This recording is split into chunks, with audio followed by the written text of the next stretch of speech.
akurikirana igiti yateye kandi mbibutse ko iyo kibanze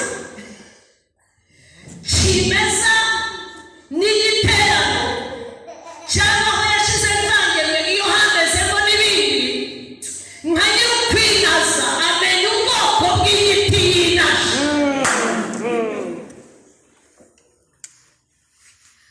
Ntabwo ashobora kwihanganira niba yinaje inturusu, ntabwo ashobora kwemera ko inturusu iruhande rwayo hazamuka igisura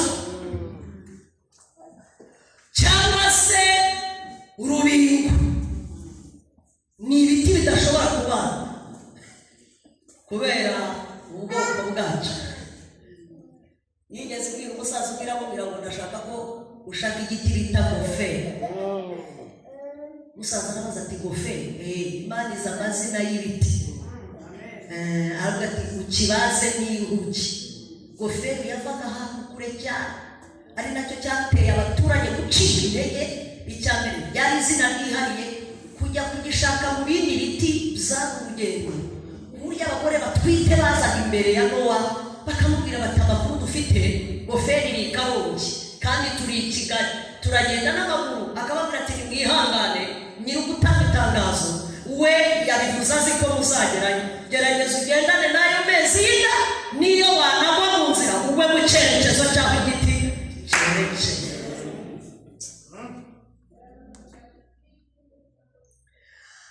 Bibiliya iravuze ngo asoma amagambo y'Imana arabwiriza. Cyari igihe yari amaze iminsi ngo arimo aragendesha amaguru hejuru y'inyanja. Abantu bari bakiri mu buryohe bw'igitangaza cyakorekeye ahantu ku buryo bamubonye ngo agendesha amaguru hejuru y'inyanja. Narisomye numva riramfashije, ndavuga Mana ufite ubushobozi bungana iki waduhishurira imbaraga zikurimo ku buryo utinyuka kujya hejuru y'inyanja igahinduka umuhanda. Naje gusanga ibibazo dufite byose Imana ibigenda hejuru, kuko iyo abashije kugenda hejuru y'amazi isawe nta kintu byayibwira. Kuko nafashe uburemere bw'Imana, uburyo abantu bari mu mato. Nakubiswe n'ijambo rivuga ngo umuyaga wabateye baturutse imbere uzaterwe n'imiyaga myinshi, ariko umuyaga uturuka mu cyerekezo ujyamo Imana ikurinde. Umuyaga uturuka mu mishinga, ugaturuka muri bizinesi bateganyaga, Imana ikurinde. Ngo nabo bari mu bwato mu muyaga bateye baturutse imbere. Ngo ariko Bibiliya irambuye nayisomye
Ngomubonye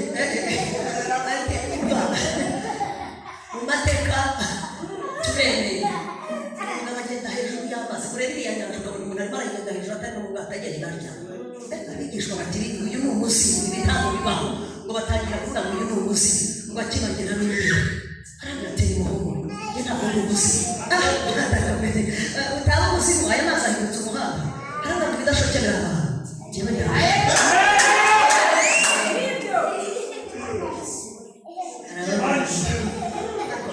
ureke mbabwira akantu k'ubwenge uziko ibintu byose kujya bigira amatwi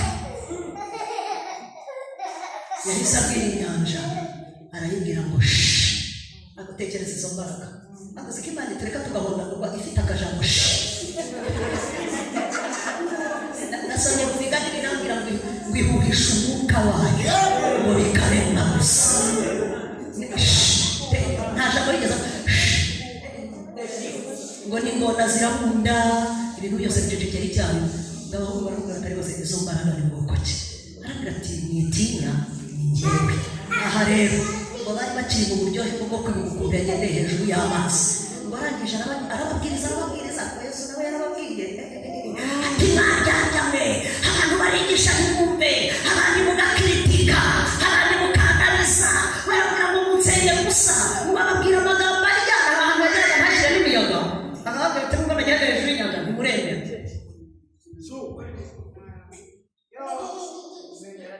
mwararanga abaturage uko bari kwivovota ariko bariya abantu ngo bahora batubwiriza kuriya ngo bari abantu bameze kuriya ngo bariya ngo bahora bavuga ngo babigishwa bo barabyumva noneho rero umuhanga yaraje abwira Yesu aramubwira ati wavuze n'ikindi ya magambo wavuze buriya hari abantu tugira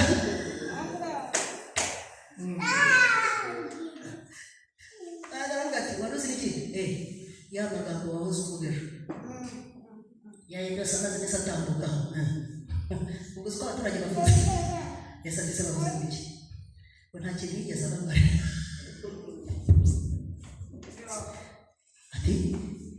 ati kuva burya yayandi yose uko yagiye ashorerana abaturage bayihakanye bavuze ko guteka umutwe ari ubwesikoro arangije arababwira ati mbababwiye mugende ariko n'umugabo yihagararaho yigeze abwira Herode umunsi umwe Herode amutumaho abigishwa amubwira ngo gusa ukuntu avuze Herode kandi Herode ari perezida aravuga ngo Herode aravuze ngo va hano udapfa ngo ninde ubivuze Herode aravuze ngo va hano udapfa ngo nimugende mubwire iyo ngunzi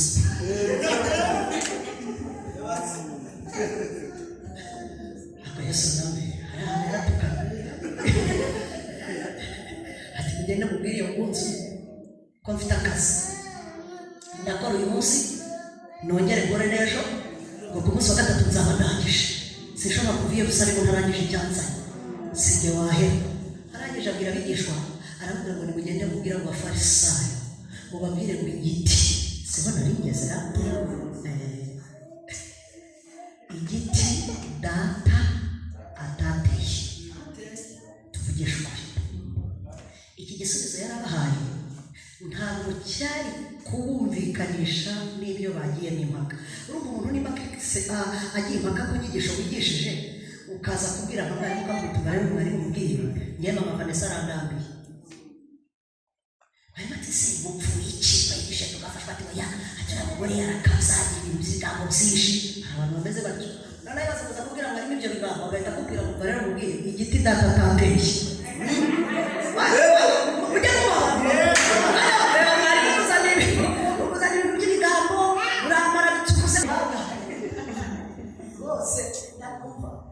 kuvuga utuntu ngo ku musozi ngo kizabonwa ntabwo byananiranywa ariko ureba kizabonwa wihanganye imyaka ine kugira ngo kiboneke niba nigifasha nta muturage nkakubaza uri kimeza uri igiterano uri bwoko ki amakuru mfite y'ibiti bya kimeza rero ahantu hose biramera ntabwo bitinya imirimo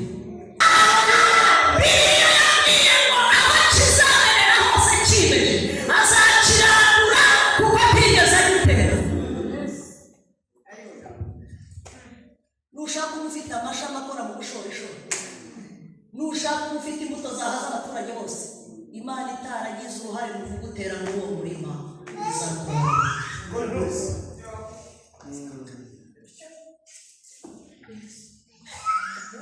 Kimeza ntitinya kumera ahantu hose. Nubona tuba twicaye hano ku kibuga, ushobora kwicara aho ngaho uri igiterano, kimeza ugahagarara muri hano, ashobora kuba ari kimeza akazamuka ari ubwoko bw'igisura cyangwa isusa. Kimeza iri mu biti byatewe n'Imana, igihe cyose igaragaza ubusharire, kubera ko nta cyizere iba yifitiye. Ibihugu bitari ku byo aribyo byose ahantu narayizanye tu.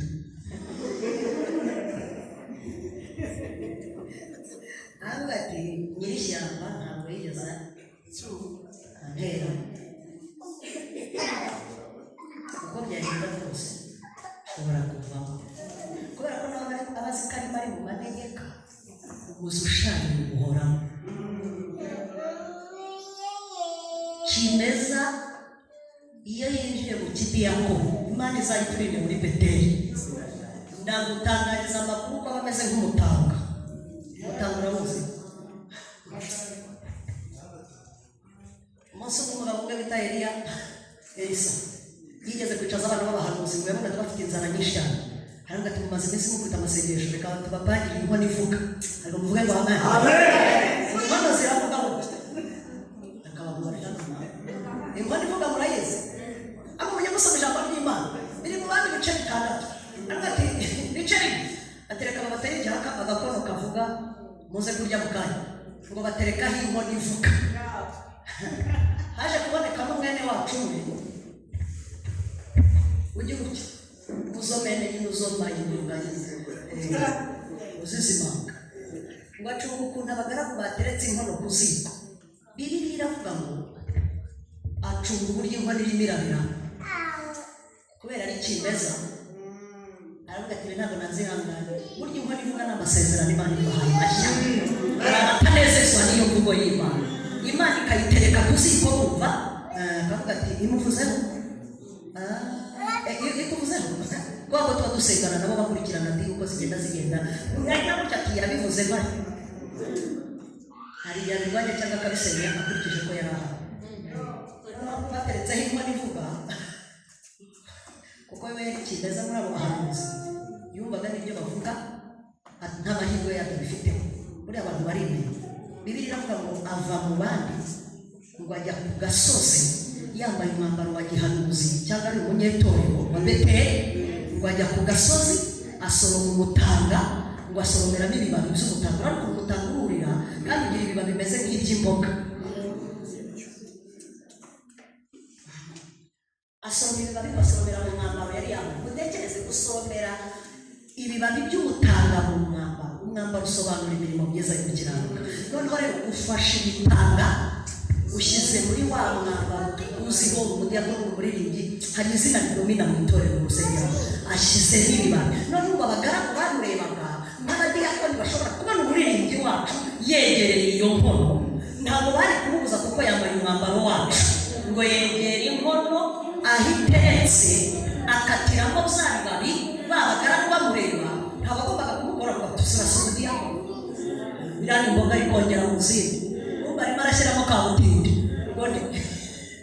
ntawe ugeze amukoma ngo aterekamo, arasuzuza neza zivanga na za zindi kumbi n'uborozi ashyize, aragaruka arahimbaza.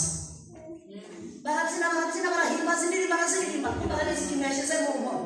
Ngo bagiye kwarura ngo bahera ku bagabo. Mwana nagowe mbabwire mu bagabo ine mupfa mbere ngo bashyiramo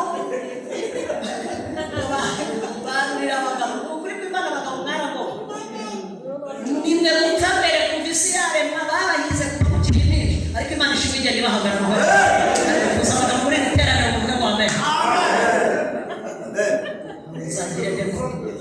mupfa mbere buri munsi. Kuva na Yesu yavuga kuvuga ari umuhungu kandi yari kuvuga ari n'umukobwa. abo sinzi impamvu mutajya muha agaciro. Urabizi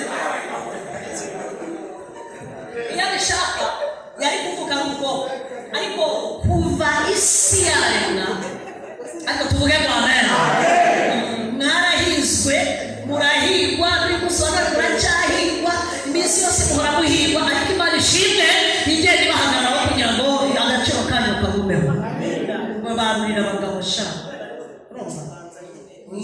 kwa kundi nyine tubashyira imbere, murajya mukajyana kabutinde barabahereza. Umugabo wa mbere ngo yayoye imboga ararya sha azigeze aho bayumva ibi byose biratengutse, ati ati mutabara burya si imboga si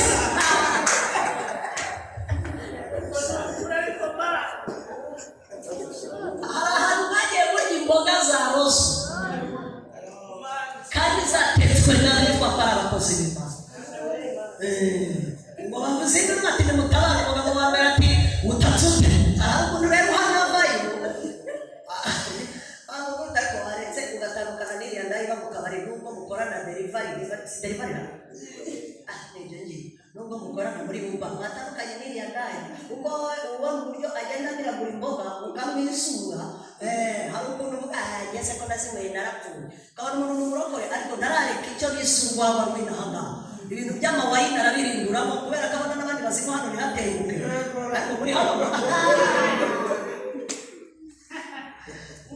ararya. Umugabo wa mbere ariya ati bati hamese n'ukuriye mbi. Uwa kabiri ati reka tubanze twirire abantu be bikokomora. Uwa kabiri ariye nawe ngo bashingira ku murongo, abagabo bose bararangira. Ubu ntawemeraga ko ababaye ati inzara twari dufite reka natwe tube turiye. Nibwo tukigera muri iki gihugu inzoga dusanze ari make abantu b'abanyama.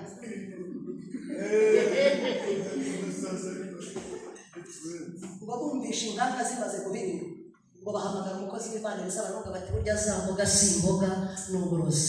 Nkababaza batakaga uwabikoze atarimo. Igiti data atateye azakira.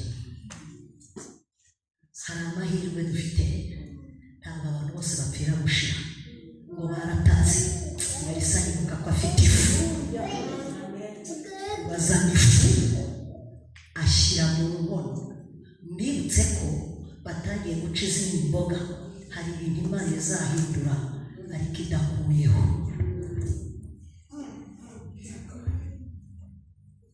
Ngo bararya iryo joro riracya, ariko reka ngaruke inyuma ku ijambo twasoma.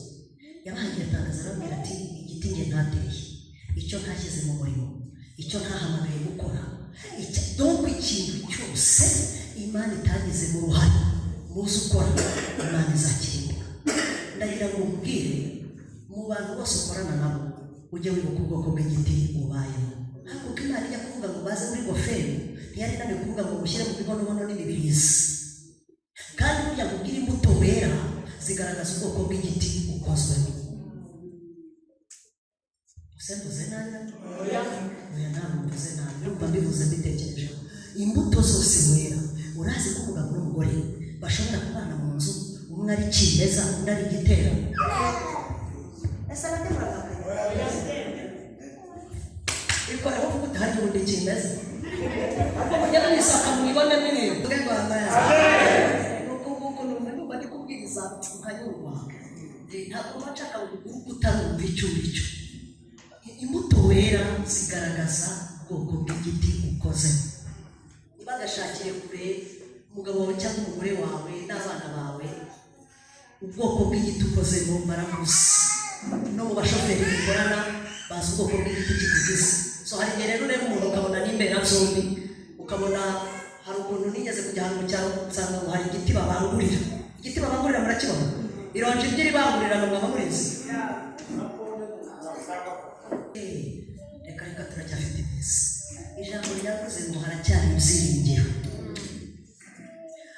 by'uko igiti bishoboka ko cyatemwa neza kikamarwaho, ariko imizi yacu yasazira ubutaka iyo cyumvise amazi. Ntabanza ngusobanurire iki giti. Uzi ko hari igihe koko abantu baza bakareba igiti bakabona ntacyo kimaze, wenda bitewe n'isambu kirimo, bitewe n'icyo ashaka kuhahinga, yego akagitema ataragiteye, yamara gutema bakibwira ngo yakimazeho, kumbi hasi hari imizi ishoye. Reka mubwire ikintu cyatumye ukiriho uyu munsi wa none, nubwo watemye hari umuzi utarafashe isuka. Utumva ko hanyura ibyo bibe ibi kwica byakugezeho, watemeshejwe n'ibintu byinshi, basa n'abakumaraho, babona ko utazongera no kubaho, babona ko utazongera no gushirika, babona ko utazongera no kugira ikintu wimarira. Ariko amakuru ufite, umuntu ashobora kugutemera nko mu Rwanda, umuzi wawe ugashokera ahangaha.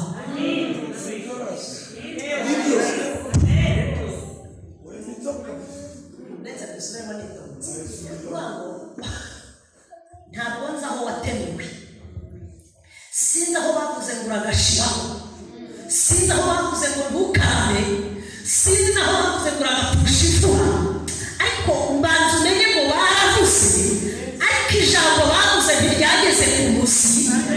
Aleluya! Hari umuzi Imana yahabazeho, iremera baratema, baranasibanganya ibimenyetso. Hari abantu mu muryango wawe badakeneye no kumenya amakuru yawe, ariko Imana yasigaye umuzi wawe. Imana ishimwe ko ifite aho uzatunguje. Imana yasigaye umuzi, kandi kuri uwo kuzigama barahahinze, bawuhingiye hejuru, bateye n'imyaka iramera, bakoze ibishoboka byose, ariko umuzi wawe niwo uwera buri munsi. Umuzi wawe niwo utumye ubayeho, uwo muzi niwo ugutunze. Imana ishimwe ko yagiye ihisha imizi yawe. Uwagufata akakwigisha urugendo wakoze kugira ngo ube wicaye hano muri Kanada.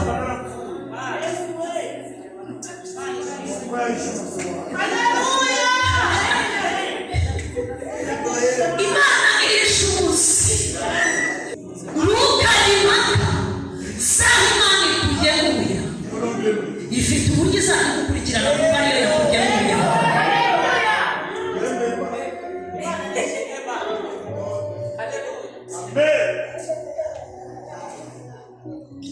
Ndamaze kumenya ngiyo uyu muzi nubwo wasazira mu butaka, hari ubuzima dusaziramo ariko ntidupfe.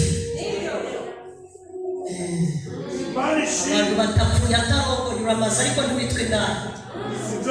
Bavuze ntabwo witwa igisambo, nubwo cyasazira mu bupfakazi, Imana ihimazwe ntabwo bakwita ikiraro.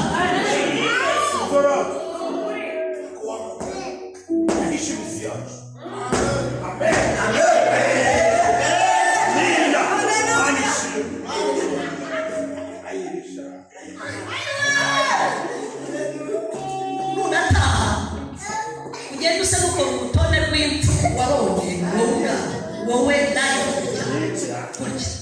Genda nicaye mbarura impfu za Cape Town, mbarura n'izo mu Rwanda. Nari byinshi aha ngaha bwite. Ikiri ku isonga, ku mupagani, ku muntu udakijijwe, ku muntu utazi Imana, udateze no kwibera, sida namba 1, icyuma, isasu, izo ni impfu nabonye aha ngaha. Zihora buri munsi, ntabwo bwakwira icyuma kitabonye inyama munsi. Icyo mucyumve neza, izo ni impfu nabonye hano. Ariko kubera umuzi wawe, Imana ifite ahantu yakwiterekeye. Wifurije ko wagemurwa n'Imana, ikagutereka ahantu ihoze ijisho ryayo. Wowe ucomoka muri bya kimeza. Urabona amahirwe ugeze hakunda abantu banga gukizwa bagifite ingingo nzima. Umuntu akaza gukizwa yaramaze kwangirika, akaza ashaka Imana arimo kwiyahura imbere. Shaye bana n'ubundi naranduye, reka mpe kurya rero tunagonde yaragonde kafe.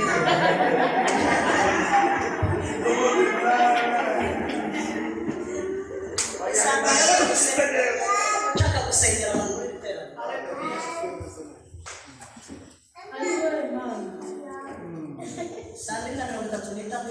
ndashaka ko tuza gufata umwanya wo gusenga. Wowe banza mu itangazo rivuga ko icyo data atateye aho cyimereje hose. Nubwira Imana ngo yewe ngo navuye mu Rwanda ngo Mana ngo rwose ngo abantu bazi ngo bacitse Imana. Hari umuntu uzi ngo yarayikwese kabisa uvuga ati yewe nta kibazo mfite ahantu ndi safe kare k'amaso y'Imana ntiyigeza kuvaho. Reka abantu si ko umuntu akizwa Imana igahindura imitekerereze. Muzi ko umuntu akizwa Imana ikayobora ubwonko ikakubwira uburyo ugomba kubaho.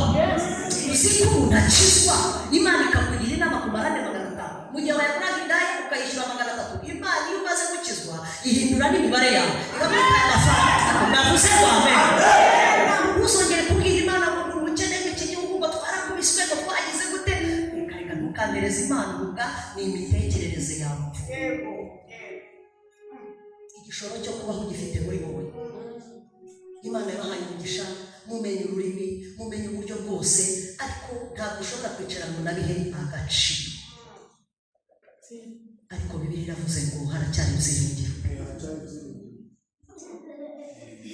Nubwo wasaziye mu butaka abantu bakabona ko ubuzima ntabwo, kandi koko nk'uko Erika ajya bivuga, hari abantu bagushyiriraho sisiteme, ariko ijambo ryaratubwiye ko Imana ntikorana na sisiteme.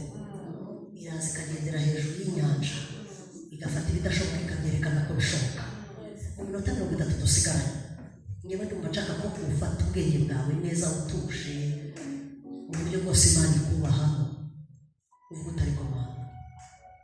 Shingiye ku bintu bindi mu mutima ntashobora no kwereka abantu, biragaragara ko ndi kimeza.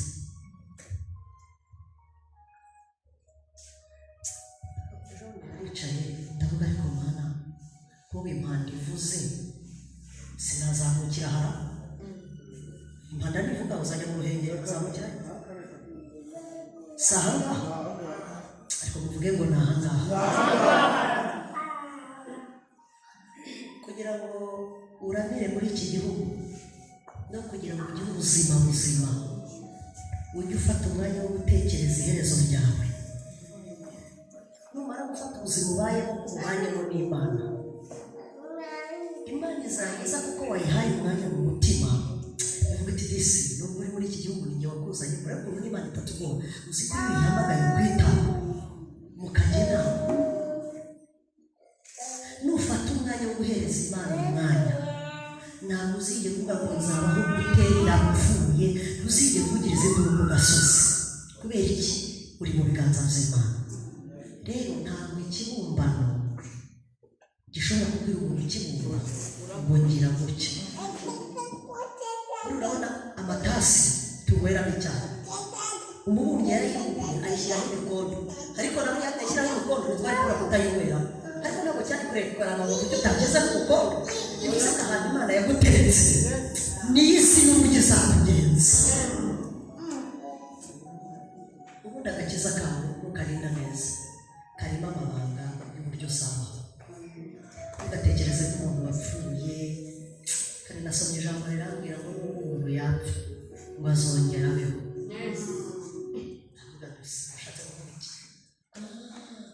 Nsanga burya Imana ishobora kutwica igamije no gucuruza umurambo wacu.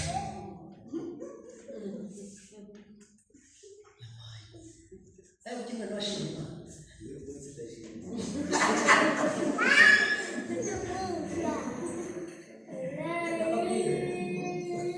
soma Bibiliya ugahishura ibintu byinshi. Reba kugira ngo umuntu akubwire ngo nubwo wapfa uzongera asubira umwanyikirije wewe.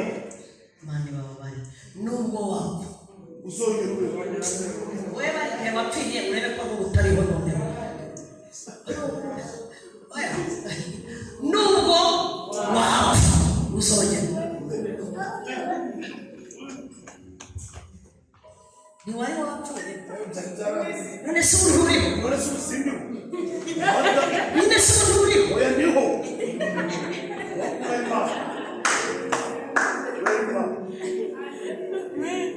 Yahishe ubusa.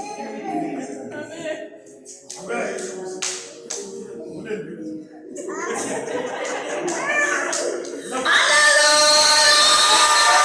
Hallelujah!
kivuga amagambo make uburyo bwose Imana yicamo ibifite password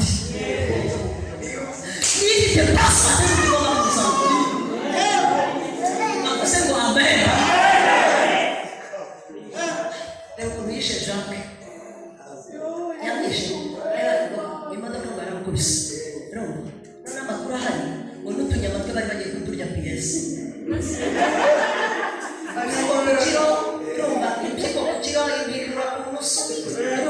umutima ukawurya ariko turashimira Imana ntabwo ari gututamuye Imana irakwica reka mbabwire ndapfuye Mama Teresa ntiyakwishe twagiye gusura Michel Musa Aresi dusanga yaramwishe ndavuga cyane n'ijoro tuzavuga yavuze ko igikanda cy'umufasha ariko ijoro twahaye bwakiyaza dukurikiye twasanze yeguka ndetse wari taramusuye bigeshwe ntiyamusuye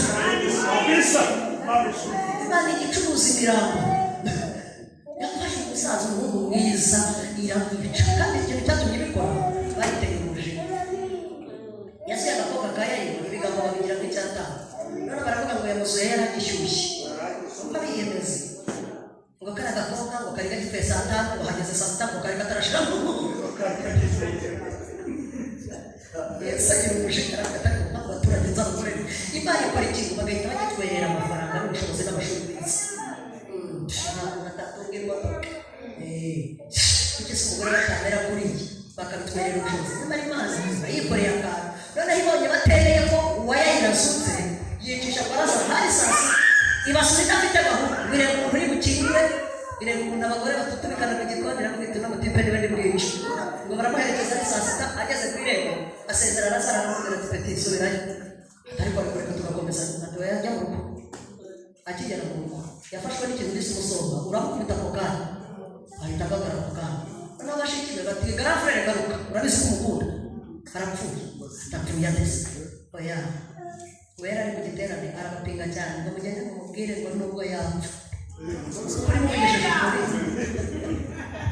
umuntu wagaburiye ugahahira siko bari abantu bafataga ideni ryawe rwose ubwo yazaga kwigisha muri kariya karere bajyaga gufata ideni kuko bari bazi ko akunda kuharira cyane noneho bamutumyeho bati garafurere ararwaye ngo nubwo yapfa ngo mumubwire ko azongera akabaho iryo ni ijambo ryo kubwira umuntu uri gusama wenda bivuge Imana hageze umujyane na serashe baravuga bati we ngwino tugereze kwa muganga arenda none hapfuye uwo munsi ko ntigeze anahagera baramuhambye ntiyabakandagiye ngo haciye n'iminsi kandi nibuka ko Bibiliya ivuga ko imyaka igihumbi twebwe tuyibara Imana ibara umunsi umwe none ufata iminsi yari imyaka intera zawe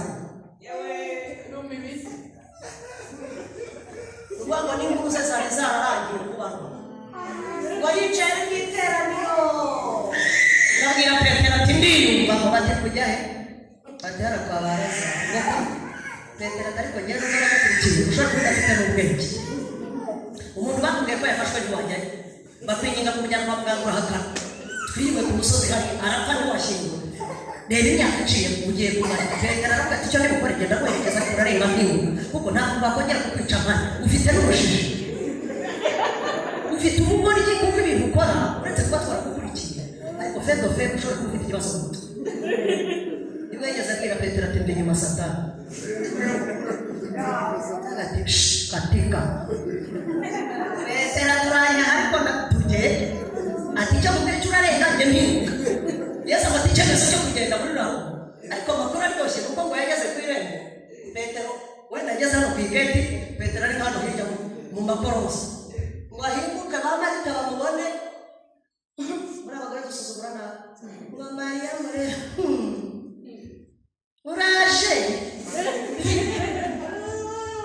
agira ati Petero barebe ukuntu Yesu bamuciye amazi abwira abagabo bari kumwatetse n'ababwiye reka bamukubite twe turamukiza yakoze ngo Mariya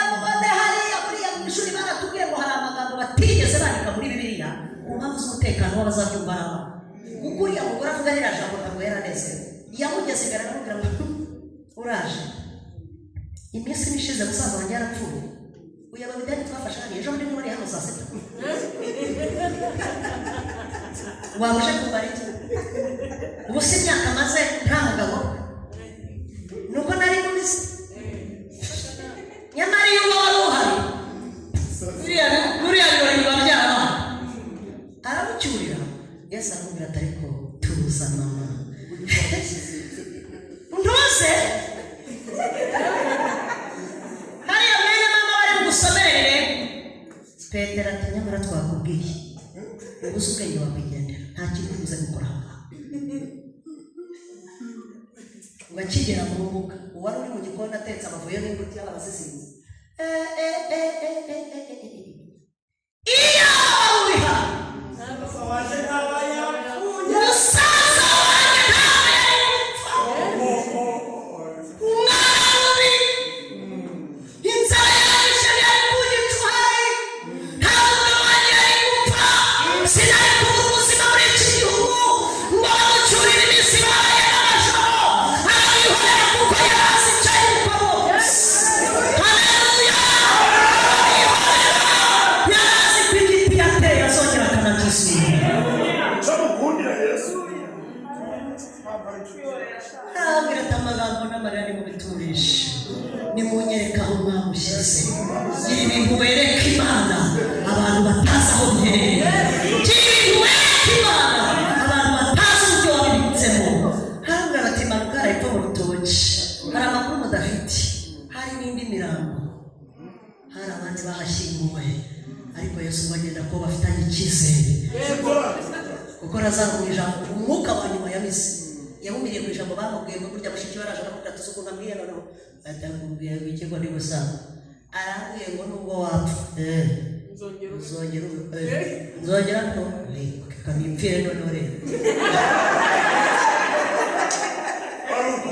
ahita Imana ahita noneho ngo burya kijya cyizere ngo yarakimanukanye ngo akigera nayo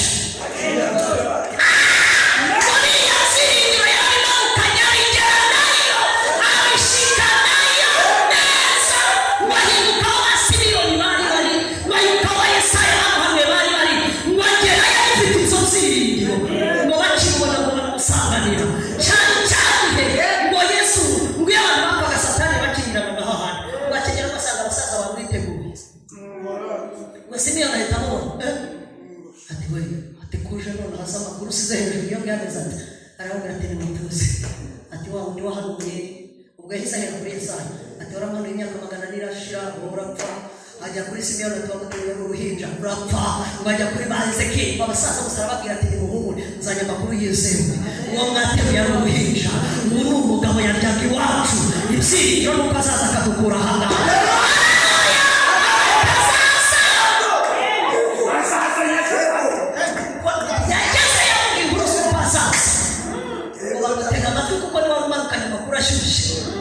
ngo guhumya no guhumura koko muri cya gihe yararimo arasambura ngo nibwo Yesu nawe yarageze mu mbuga ati ngo nimunyereka aho mwamushyize kumbe Lazaro bari muri azaza ye azaza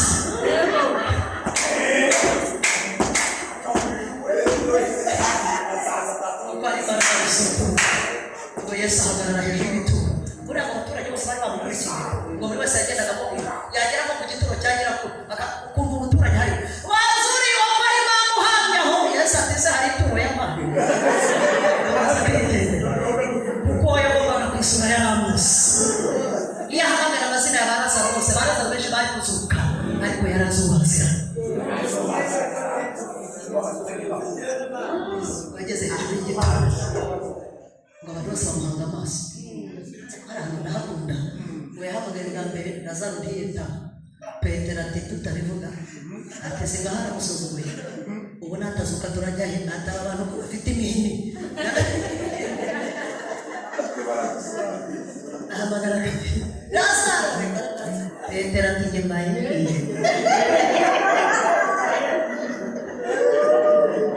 ahamagaye bwa gatatu ijwi ryonyine ngo rimenagura ibitura ahantu bari aho ba Yesaya bari kumva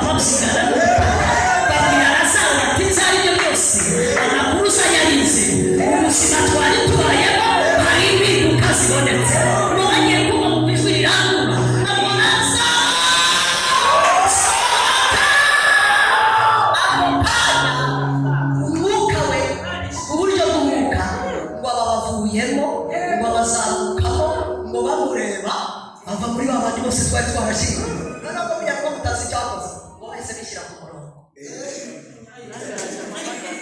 bumvikana uburyo bazagenda bakurikirana. Yesaya ati ninjye wamuhanuye ataravuga bati hagarara hano ukurikire. Simiyoni wamuteruye mu ruhinja bati hagarara ngo bipana ku murongo ngo bategereza ko azaza. Haleluya! Yagiye kubareba ubwo yari amaze gupfa avuye ku musaraba bamushyinguye yamamukanye urufunguzo. Haleluya!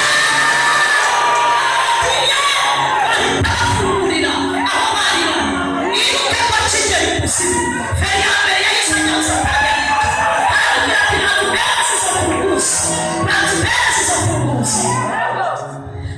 Yesu ku musaraba bari kumutera imisumari ntabwo yari arimo araribwa n'imisumari yari afite umujinya w'ifunguzo.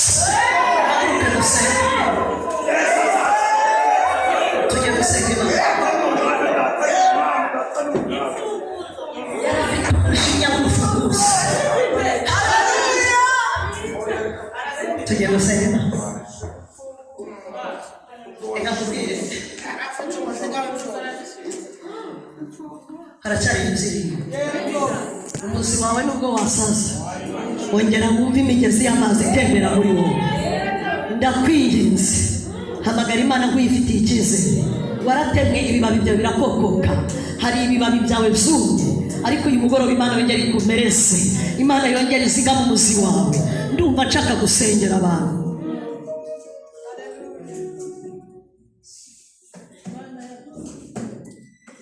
Ntabwo nzi igiti waturanye nacyo wenda ibibabi byacyo bikuzamukiraho ntiwamenya, wenda waturanye n'isusa sinabimenya, ariko isake mu mutima wawe.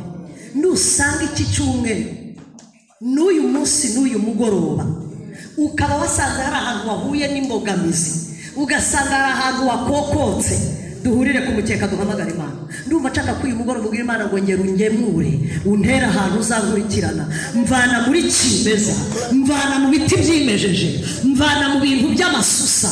Ntabwo nshaka umuntu undeba mu maso, umiriza ku maso yawe.